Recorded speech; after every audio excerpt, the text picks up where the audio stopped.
ikhtiar tidak membohongi hasil. Insya Allah ketika kesungguhan itu dijalankan dalam kehidupan ini, maka hasil pun akan memuaskan. Karena kita hidup di alam kausalitas, alam yang tidak akan pernah berpihak pada kita jika kita tidak berpihak pada alam tersebut. Jangan sampai terus berlindung di balik takdir Tuhan, padahal takdir Tuhan itu dibutuhkannya untuk disimpan dalam keyakinan kita, bukan dalam akal duniawiyah kita. Jadi selama kita tidak mau dan tidak ada keinginan untuk merubah kehidupan, maka sejatinya kehidupan itu tidak akan pernah berpihak kepada kita. Tamakkana halwatul hawa minal qalbi da'il adol. Manisnya nafsu yang bersemayam dalam hati adalah penyakit kronis. Artinya memang maksiat itu asik.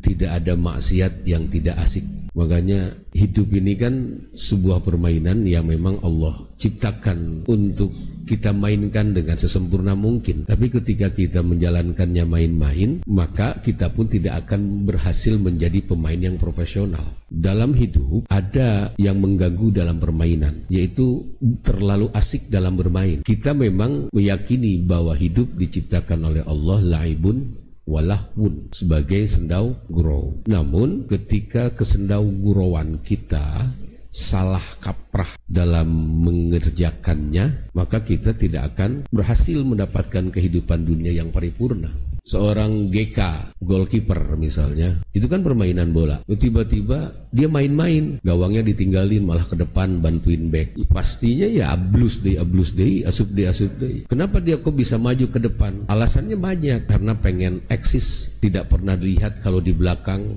hubul jah, ingin kedudukan, ingin menunjukkan saya juga pemain bola, siapa dirinya. Ada nafsu dalam hatinya. Pada akhirnya ketika nafsu itu kita campurkan dalam kehidupan kita, maka tidak akan mendapatkan apa-apa. Bahkan akan merugikan, seperti kiper tadi yang maju ke depan.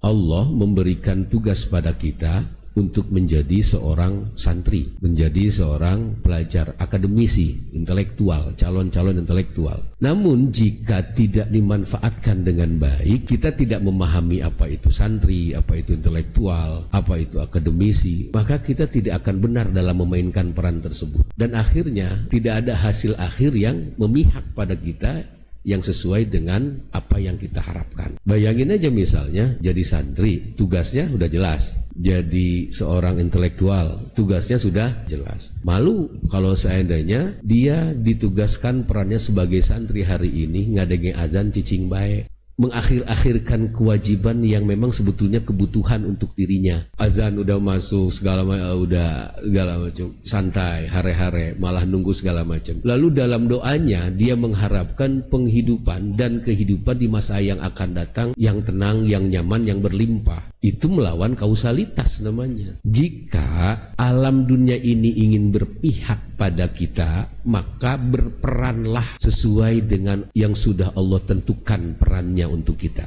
Tugasnya santri, tugasnya belajar, kuliah. Tiba-tiba sengaja tidak mendahulukan diri. Dosen age can aya ieu, can datang santai weh. Lalu berharap dah, ya Allah jadikan saya dengan ilmu ini bermanfaat. Kata Allah, aku sudah sediakan kemanfaatan itu, tapi kamu tidak ambil kesempatan itu. Akhirnya dirinya mengeluh di hari tua. Itu namanya kena angin muson. Makanya sederhana sebetulnya. Kalau kita ingin hidup di masa yang akan datang, dunia ini berpihak pada kita, harapan-harapan kita terwujud, berperanlah sebagaimana peran yang sudah Allah takdirkan hari ini pada diri kita. Karena tadi innallaha la yughayyiru ma biqaumin hatta yughayyiru ma bi anfusihim. Enggak Pak, kan yang namanya takdir kan di sulhil qadimnya sudah terjadi. Iya, tapi kan hidup kita dengan perasaan akal yang kalau kita melihat warna merah tidak mungkin kita menyebutkan itu hitam. Kalau kita melihat warna putih lalu kita bilang bahwa itu adalah warna coklat. Jelema gelo eta nu kitu mah. Berharap silahkan pada Allah, tapi hanya jangan dengan harapan-harapan yang sifatnya verbal, harapan yang sifatnya lisan. Berharaplah dengan tindakan. Pahami posisi kita hari ini. dagang misalnya, kalian seorang pedagang, ya profesional. Kalau profesional dagangnya, maka hasilnya akan sama sesuai dengan harapan. Kekhawatiran Bapak itu sebetulnya pada anak-anak Bapak, anak al-musyahadah itu di masa depannya menyalahkan Tuhan. Padahal Tuhan tidak pernah salah sedikit pun. Tuhan, saya dulu kan begini, katanya janjimu. Ternyata kita tidak sempurna melaksanakan apa hari ini. Tidak pernah belajar. Learning by doing-nya nggak ada. Nggak pernah belajar dari kesalahan-kesalahan hari ini. Makanya kesungguhan itu akan menghasilkan sesuatu yang sesuai dengan harapan kita. Nggak pernah, Tuhan tuh nggak pernah membohongi. Kita ini bicaranya kausalitas ya, karena kita hidup di alam kausalitas. Kita tidak bicara tentang suluhil qadim, tidak bicara tentang qada dan ketentuan akhir Tuhan, karena itu wilayahnya bukan belief, itu wilayahnya imanasi, wilayahnya wilayah keyakinan. Jadi mulailah perbaiki, karena kalau seandainya nafsu itu sudah masuk dalam diri kita, jadi nafsu kalian itu nggak mungkin kalian itu ingin berzina, nggak mungkin kalian itu mau maling, nggak, kalian itu mau culas berlebihan barang, enggak. Satu, nafsu yang ada dalam diri kalian itu kemalasan. Allahumma inni a'udzubika minal hammi wal hazan wa a'udzubika minal ajzi wal kasal wa na'udzubika minal jubni wal bukhol. Minal ajzi wal kasal, itu nafsu terbesar seorang santri, nafsu terbesar seorang intelektual, akademisi. Jika malas itu sudah muncul, ya sudah, harapan-harapan yang sudah diharapkan hanya menjadi hayalan, munculnya jadi laita, tamanni munculnya. Nauzubillahi min dzalik. Mulailah posisi saya seperti ini, karena di pesantren misalkan di al-musyahadah, ya butuh kesadaran pribadi untuk membayar. Kan nafas ini kita bernapas harus bayar gak? Kita naik mobil harus bayar gak? Fasilitas hidup bukan itu? Fasilitas ya, kuliah harus bayar gak? Kalau ada orang bayar UKT lalu dia nyesal bayar UKT, itu goblok gitu. Orang yang katanya UKT bayar, lah kan kermane ya tete. Kalau ada orang dalam meninggal lalu dia mengeluh tentang bayaran misalnya, wah itu orang yang paling TOL sealam dunia. Kalau orang Surabaya nyebutnya jambu, pokoknya.